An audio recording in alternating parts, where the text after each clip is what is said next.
Hello everyone, how are you? Welcome to my channel one step to success. आप सभी का स्वागत है फ्रेंड्स मेरे चैनल पर। तो फ्रेंड्स, हमने जैसा कि आपसे कहा था कि हम डेली यहाँ पे आपके लिए बीपीएससी की प्रैक्टिस सेशंस लेकर आएंगे। तो आज हमारा दूसरा क्लास है बीपीएससी का, आप देख सकते हैं यहाँ पे। और आज हमारा जो सब्जेक्ट है आपका वही वृद्धि और विकास का रहेगा, ठीक है।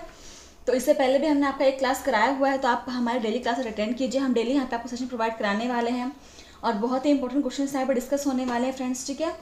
तो चलिए स्टार्ट करते हैं आज का सेशन। हमारा पहला क्वेश्चन देखिए क्या है। क्वेश्चन नंबर 21 देखिए, वृद्धि विकास का प्रयोग किस परिप्रेक्ष्य में होता है? सो ऑप्शन है मात्रात्मक परिवर्तन, संवेगात्मक परिवर्तन एवं एक और दो दोनों, या इनमें से कोई नहीं। चलिए आंसर कीजिए।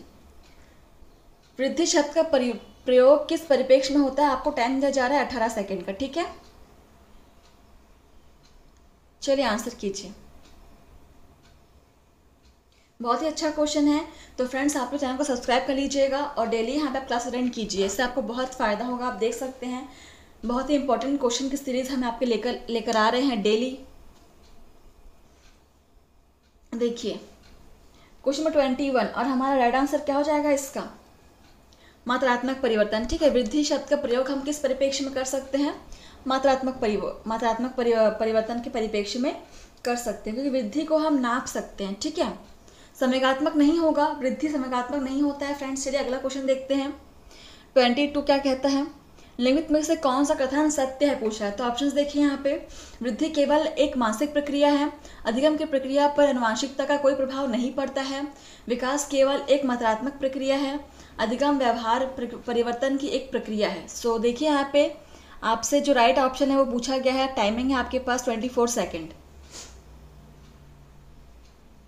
चलिए देखिए क्वेश्चन को पढ़िए और आंसर कीजिए।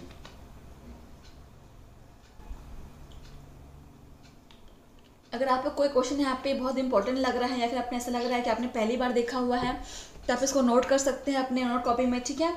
आप ऐसे क्वेश्चन से आप अपने नोट से प्रिपेयर कर सकते हैं फ्रेंड्स। क्वेश्चन नंबर 22 देखिए, राइट आंसर क्या हो जाएगा इसका? ऑप्शन डी, ठीक है। देखिए यहाँ पे अधिगम व्यवहार परिवर्तन की एक प्रक्रिया है, बिल्कुल सही कथन है, ऑप्शन डी इज करेक्ट। लेकिन बाकियों को भी हम देखते हैं। वृद्धि केवल एक मानसिक प्रक्रिया है, केवल एक मानसिक प्रक्रिया है ऐसा कुछ नहीं है, तो ऑप्शन ए तो गलत हो जाएगा। विकास केवल एक मात्रात्मक प्रक्रिया है, तो नहीं, विकास मात्रात्मक प्रक्रिया नहीं है। केवल की बात बिल्कुल नेगेटिव है ये। और आगे क्या बोल रहा है? ऑप्शन बी में अधिगम की प्रक्रिया पर आनुवांशिकता का कोई प्रभाव नहीं पड़ता, बिल्कुल गलत बात है। अधिगम की प्रक्रिया पर आपके आनुवांशिकता का प्रभाव पड़ता है, प्लस वातावरण का प्रभाव भी पड़ता है, ठीक है। चलिए क्वेश्चन नंबर 23 देखिए, बच्चे का पहला शिक्षक कौन होता है? सो ऑप्शन है माँ, परिवार, मित्र या वातावरण। और 8 सेकेंड आपको दिया जा रहा है। बहुत ही इजी क्वेश्चन है, 8 सेकेंड। और 8 सेकेंड तो आपके अभी समाप्त हो चुके हैं, ठीक है। तो देखिए यहाँ पे सबको इसका आंसर पता होना चाहिए कि बच्चे का पहला शिक्षक कौन होता है? उसकी माँ होती है, ठीक है। Option first is correct. Question number 24 देखिए, जैसे जैसे बच्चा बढ़ता है वह खालिस्तान को विकसित करता है। सो ऑप्शन है नई आवश्यकताएं, उदासीनता, अनिच्छा या उपरोक्त में से कोई नहीं। 20 सेकेंड्स। 24 question number. तो जैसे जैसे बच्चा बढ़ता है वह किसको विकसित करता है? ऑप्शन ए नई आवश्यकताओं को विकसित करता है, ठीक है। Option first is correct. Question number 25 देखिए यहाँ पे, निम्न में से वृद्धि और विकास के कौन से आयाम एक दूसरे से जुड़े हैं? तो ऑप्शन है यहाँ पे शारीरिक, बौद्धिक, सामाजिक, संवेगात्मक, नैतिक। तो यहाँ पे नीचे आपके दिए हुए हैं ऑप्शंस। चलिए आंसर कीजिए। 41 सेकेंड्स आपको दिया जा रहा है। इसमें कौन कौन से आयाम विकास और वृद्धि से जुड़े हुए हैं उनको आपको छांटना है यहाँ पे, ठीक है। देखो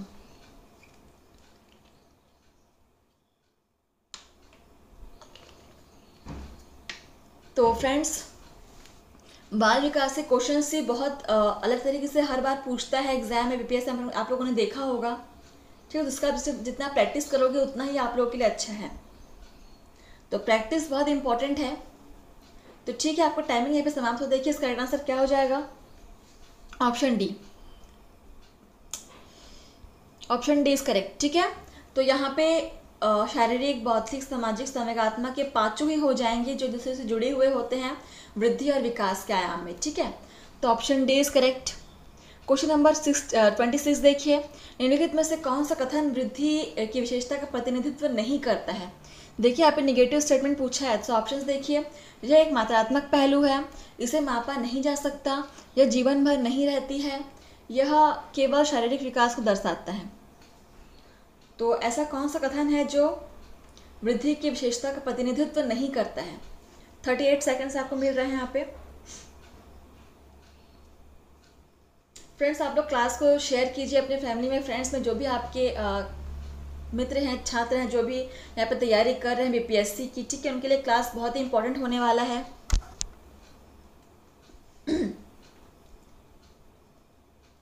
अगर आप बिहार टेट की तैयारी कर रहे हैं या बीपीएससी की तैयारी कर रहे हैं, उन दोनों के लिए यहाँ पे ये क्लास बहुत इंपॉर्टेंट रहने वाली है, ठीक है। तो देखिए 26, राइट आंसर क्या हो जाएगा, ऑप्शन बी। विकास की विशेषता का प्रतिनिधित्व नहीं करता है, कौन सा, इसे मापा नहीं जा सकता, ठीक है, ऑप्शन बी इज करेक्ट। यह एक मात्रात्मक पहलू है, बिल्कुल सही है। यह जीवन भर नहीं रहती, ये भी बिल्कुल सही है। वृद्धि आपका जीवन भर नहीं होता है, विकास जीवन भर होता है परंतु वृद्धि नहीं होता है।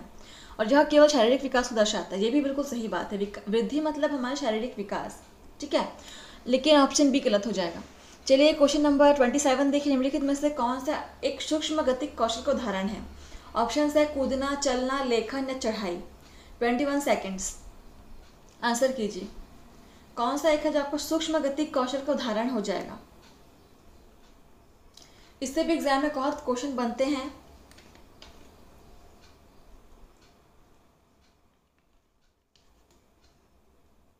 देखिए इसका आंसर क्या हो जाएगा।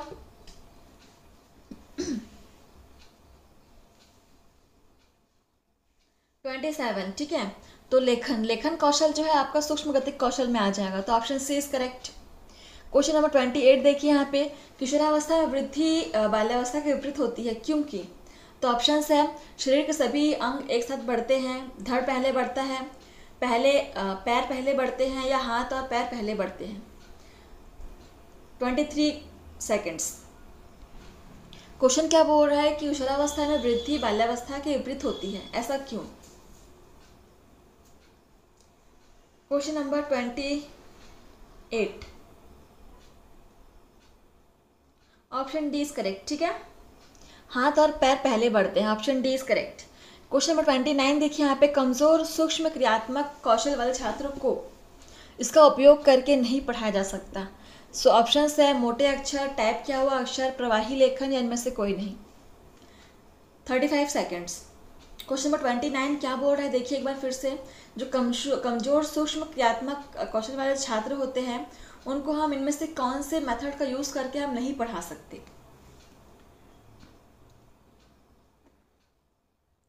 प्रवाही लेखन, ठीक है, ऑप्शन सी इज करेक्ट, इसको आप नोट कर सकते हैं। क्वेश्चन नंबर 30 देखिए यहाँ पे, खालिस्तान स्मृति का पहला स्तर है। सो ऑप्शन है सांकेतिकरण, भंडारण, पुनः प्राप्ति, उपरोक्त में से कोई नहीं। 10 सेकेंड्स।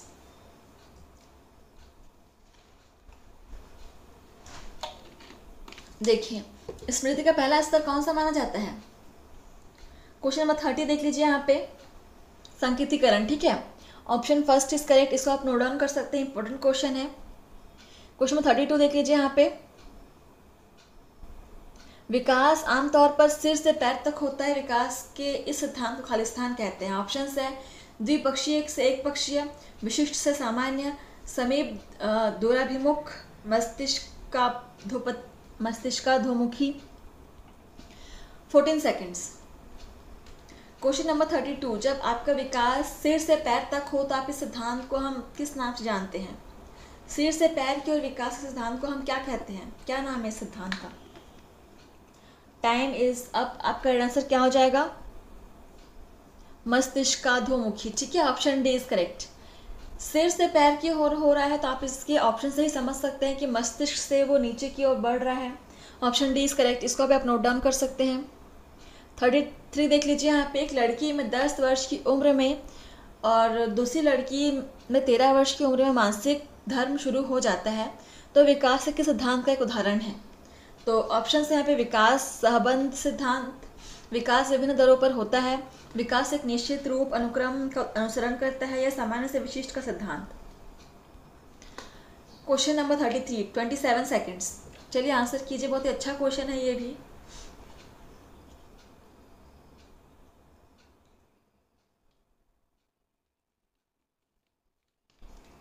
ऐसे ही क्वेश्चंस बनते हैं एग्जाम में, ठीक है। तो देखिए इसका राइट आंसर क्या हो जाएगा। विकास भिन्न दरों पर होता है, ठीक है, ऑप्शन बी इज करेक्ट। चलिए क्वेश्चन नंबर 34 देखिए। नरेश और मुकेश की आयु समान है, उनके सामाजिक एवं मानसिक विकास में काफ़ी अंतर है। यह विकास निम्नलिखित सिद्धांत के कारण होता है। सो ऑप्शन है परिमार्जितता का सिद्धांत, निश्चित तथा पूर्व कथनीय प्रतिरूप का सिद्धांत, व्यक्तित्व का सिद्धांत या समान प्रतिमान का सिद्धांत। नरेश और मुकेश 26 सेकंड्स दिए जा रहे हैं आपको। हम क्वेश्चन देखिए क्या क्वेश्चन है। नरेश और मुकेश की आयु समान है लेकिन उनमें सामाजिक और मानसिक विकास में काफ़ी भिन्न अंतर है, काफ़ी अंतर है। तो किस सिद्धांत को दर्शा रहा है यहाँ पे।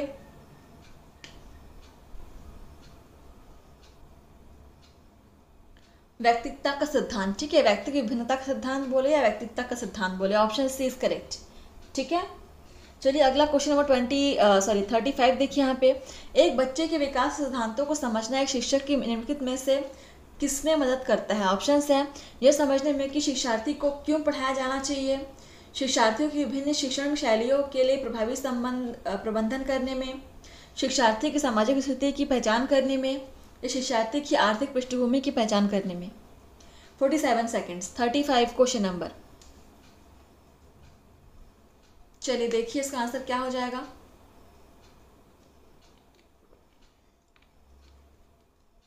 बच्चे के विकास का सिद्धांत को समझना एक शिक्षक के लिए क्यों हेल्पफुल है। विकास सिद्धांत को समझेंगे तो शिक्षक को इससे क्या फायदा होगा। 35 क्वेश्चन नंबर, ठीक है। देखिए ऑप्शन 20 करेक्ट हो जाएगा कि शिक्षार्थियों के विभिन्न शिक्षण शैलियों के लिए प्रभावी प्रबंधन करने में उसकी हेल्प करता है, ठीक है। तो यहाँ पे देखिए ऑप्शन डी देखिए, शिक्षार्थी के आर्थिक पृष्ठभूमि, तो आर्थिक पृष्ठभूमि का कोई संबंध नहीं है विकास सिद्धांत से, और सामाजिक पृष्ठभूमि का भी कोई संबंध नहीं है। और यह समझने में शिक्षार्थी को क्यों पढ़ाया जाना चाहिए, तो ये भी कोई सही आंसर नहीं है, ठीक है। तो ऑप्शन बी ही यहाँ पे एक सही आंसर है। चलिए अगला क्वेश्चन नंबर 36 देखिए। विकास का शीर्षाभिमुख सिद्धांत बताता है कि विकास खालिस्थान होता है। सो ऑप्शन है विभेदित से एकीकृत तक, सिर से पैर तक, ग्रामीण से शहरी क्षेत्र तक, या सामान्य से विशिष्ट तक। 15 सेकेंड्स। क्वेश्चन नंबर 36, फिर से क्वेश्चन को देख लीजिए। विकास का शीर्षाभिमुख सिद्धांत क्या बताता है कि विकास खालिस्थान होता है। इसको भी आप नोट डाउन करेंगे, इंपॉर्टेंट क्वेश्चन है, ठीक है। तो टाइम आपका समाप्त हो। देखिए इसका राइट आंसर क्या हो जाएगा, सिर से पैर तक, ठीक है। तो इसको हमने पहले ही पढ़ा हुआ है, वहाँ पे हमने इसका कुछ और नाम देखा। तो देखिए एक ही सिद्धांत के 2-3 नाम हो सकते हैं, तो आप इसको लिख लीजिएगा, ठीक है। तो चलिए अगला क्वेश्चन नंबर 37 देखिए। एक शिक्षिका यह देखती है कि उसकी कक्षा के विद्यार्थियों में विभिन्न प्रकार की बुद्धि और सीखने की शैलियाँ हैं। कुछ दृश्य स्थानिक विद्यार्थी हैं, कुछ श्रवण विद्यार्थी हैं, कुछ गतिज विद्यार्थी हैं, कुछ एक संयोजन है। तो ऐसी स्थिति में एक शिक्षिका अपने शिक्षण में विकास से किस सिद्धांत का पालन करेगी। ऑप्शन है निरंतरता का सिद्धांत, अनुक्रमिकता का सिद्धांत, व्यक्तिगत विभिन्नताओं का सिद्धांत, या सामान्य से विशिष्टता का सिद्धांत।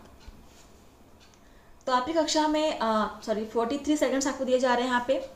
अब देखिए क्वेश्चन, यहाँ पे आपके क्लास में विभिन्न प्रकार की बुद्धि और शैलियों की सीखने वाले छात्र हैं, तो आप किस प्रकार के शिक्षण सिद्धांत का पालन करेंगे।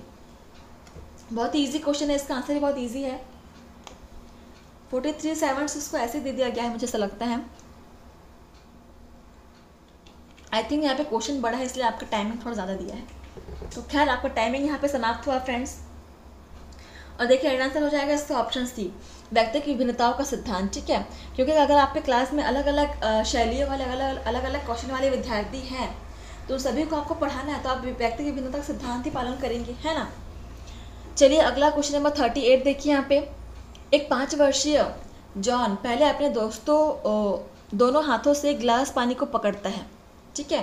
तो 5 वर्षीय जॉन जो है अपने दोनों हाथों से एक गिलास पानी को पकड़ता है, और फिर बाद में वह गिलास को पकड़ने के लिए स्वतंत्र रूप से अपनी उंगलियों का प्रयोग करता है। या प्रयोग करना शुरू कर देता है। तो यहाँ वृद्धि और विकास के निम्नलिखित में से किस सिद्धांत की चर्चा की जा रही है? ऑप्शंस है व्यक्तिगत विभिन्नता का सिद्धांत, एकीकरण का सिद्धांत, सामान्य से विशिष्ट का सिद्धांत या सतत विकास का सिद्धांत। 21 सेकेंड्स। बहुत ही इंपॉर्टेंट क्वेश्चन है, पढ़ लीजिए आप लोग क्वेश्चन को। क्वेश्चन नंबर 21 सेकेंड्स आपको दिया जा रहा है।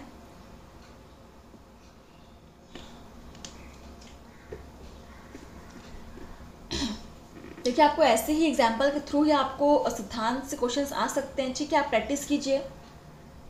तो टाइम समाप्त हुआ आपका। देखिए 38 का राइट आंसर क्या हो जाएगा? ऑप्शन सी, वह सामान्य से विशिष्ट की ओर बढ़ रहा है, ठीक है। तो वह पूरे हाथ से ग्लास को पकड़ रहा है, ये सामान्य क्रिया है, लेकिन वो अपनी उंगलियों का प्रयोग करना सीख रहा है, मतलब वो विशिष्ट की ओर बढ़ रहा है, वो सूक्ष्म गति को सीख रहा है, ठीक है। तो option C is correct. Question number 39 देखिए यहाँ पे, निम्नलिखित में से कौन सा विकास का सिद्धांत नहीं है? ऑप्शन से अंतर संबंध का सिद्धांत, भिन्नता का सिद्धांत, अलगाव का सिद्धांत, दिशा का सिद्धांत।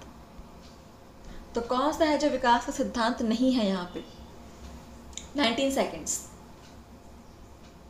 निगेटिव पूछा गया है, इसको आप ध्यान रखेंगे, कई बार इसको बच्चे ध्यान नहीं देते हैं। तो कौन सा विकास का सिद्धांत नहीं है? टाइम आपका समाप्त हुआ। और यहाँ पे देखिए ऑप्शन सी इज करेक्ट। अलगाव का सिद्धांत कोई सिद्धांत नहीं होता है, ठीक है। तो यहाँ पे ऑप्शन सी ही सही होगा। बाकी यहाँ पे भिन्नता का सिद्धांत, दिशा का सिद्धांत और अंतर संबंध सिद्धांत, ये तीनों ही विकास के सिद्धांत के अंतर्गत आते हैं, सिवाय सी को छोड़ के। क्वेश्चन नंबर 40 और आज का हमारा लास्ट क्वेश्चन है। देखिए, एक बच्चा जो शारीरिक रूप से कमज़ोर है, उसका भावनात्मक, सामाजिक और मानसिक विकास भी निम्न स्तर का है। तो इस उदाहरण में निम्न विकास का कौन सा सिद्धांत परिलक्षित होता है आपको? तो ऑप्शन देखिए यहाँ पे, एकीकरण का सिद्धांत, अंतर संबंध का सिद्धांत, निरंतरता का सिद्धांत, एकरूपता का सिद्धांत। 24 सेकेंड्स। क्वेश्चन नंबर 40 देखिए क्या बोल रहा है, एक बच्चा जो है वो शारीरिक रूप से कमज़ोर है और उसका भावनात्मक और सामाजिक और मानसिक विकास भी निम्न स्तर का है। तो इस उदाहरण से विकास का कौन सा सिद्धांत यहाँ पे दिख रहा है आपको? Question number 40, 24 seconds. चलिए आपकी समाप्ति और राइट आंसर क्या हो जाएगा? अंतर संबंध का सिद्धांत, ठीक है। Option B is correct. तो फ्रेंड्स, आपने यहाँ पे कितना स्कोर किया है, कितने आंसर आपने सॉल्व किए हैं, हमें कमेंट के माध्यम से बताएंगे, ठीक है। और इसी प्रकार से बने रहिए हमारे साथ डेली क्लासेस के लिए, यहाँ पे हम आपको डेली क्लासेस प्रोवाइड करेंगे अलग अलग सब्जेक्ट्स पर। बीपीएससी की तैयारी करा रहे हैं हम। तो थैंक यू फ्रेंड्स, आप लोग क्लास को लाइक शेयर कमेंट कर दीजिएगा, जितना हो सके क्लास को शेयर कीजिए फ्रेंड्स। धन्यवाद। तो आज के लिए बस इतना ही, मिलते हैं आपसे नेक्स्ट सेशन में। बने रहिए आप लोग ऐसे ही।